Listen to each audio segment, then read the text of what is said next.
Morning everyone. ఈ క్లాస్‌లో మొత్తం లేయర్స్ గురించి చెప్తాను. సో, ఫస్ట్ వచ్చేసి చూడండి. ఇక్కడ మనం ఈ అన్నిట్లి గురించి చెప్తాను. సో, ఇందులో ఇంపార్టెంట్ అయినవి మాత్రం చెప్తాననమాట. So, first contour red colour line. Red colour లైన్‌తో కొన్ని ఆబ్జెక్ట్స్ డ్రా చేస్తాను. వచ్చేసి బ్లూ కలర్ లైన్‌తో కొన్ని ఆబ్జెక్ట్స్ డ్రా చేస్తాను.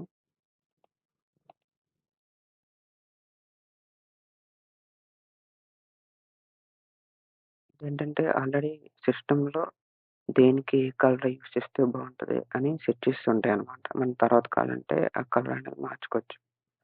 సో, నెక్స్ట్ వైట్ కలర్‌తో ఒక లైన్ డ్రా చేశాను.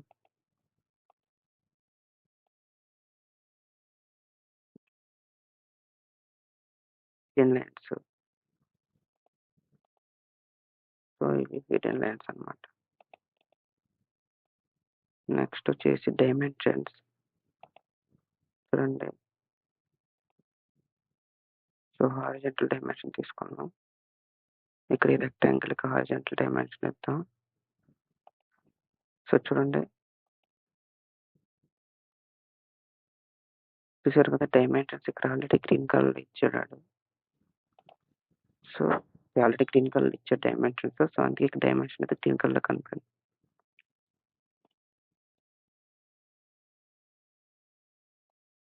సో, ఇది డైమెన్షన్ అన్నమాట గ్రీన్ కలర్‌లో ఉన్నది. నెక్స్ట్ వచ్చేసి టెక్స్ట్ అన్నమాట. సో, చూడండి ఒక text. Simple line text.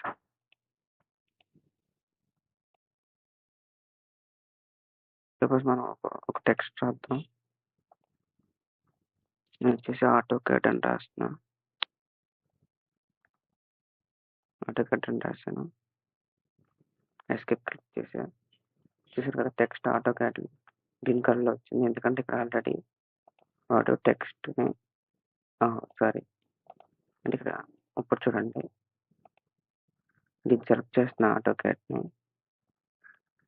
Select చేసిన తర్వాత టెక్స్ట్ మీద సెలెక్ట్ చేశాను.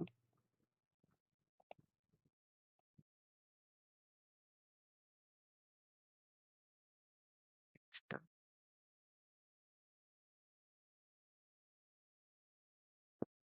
కలర్ అన్నమాట.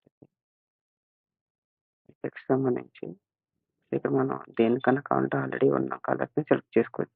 చేంజ్ చేసుకోవచ్చు. సపోజ్ ఇక్కడ ఉన్న రెడ్ కలర్‌ని నేను స్కై బ్లూ‌లా కూడా మార్చుకోవచ్చు. చూసారు కదా! స్కై బ్లూ‌లో మారింది.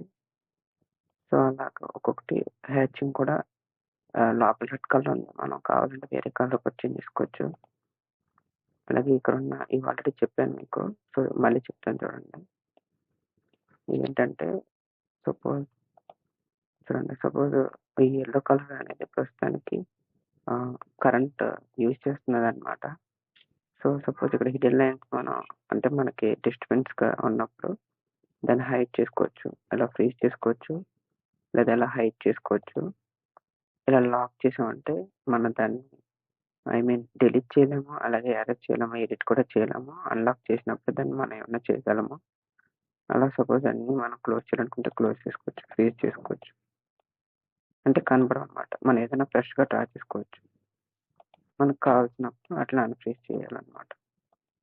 సో, ఇలాగా సేమ్ ఇది కూడా అంతే. ఆన్, ఆఫ్ అన్నమాట. లేయర్స్ అన్నీ ఆన్ అయ్యి, ఆఫ్ అవుతాయి. సో, ఇదంతా లేయర్స్‌కి సంబంధించి. ఇది కూడా అంతే. ఆల్ లేయర్స్ ఆన్, ఆఫ్ అవుతాయి. ఆల్ లేయర్స్ ఫ్రీజ్ అవుతాయి. ఇక్కడ ప్రీవియస్‌లోకి అన్‌డూ అన్నమాట. రివర్స్‌లో బ్యాక్‌కెళ్తాయి. అలాగనమాట. సో, ఇది మొత్తం లేయర్స్‌కి సంబంధించి. Thanks for watching.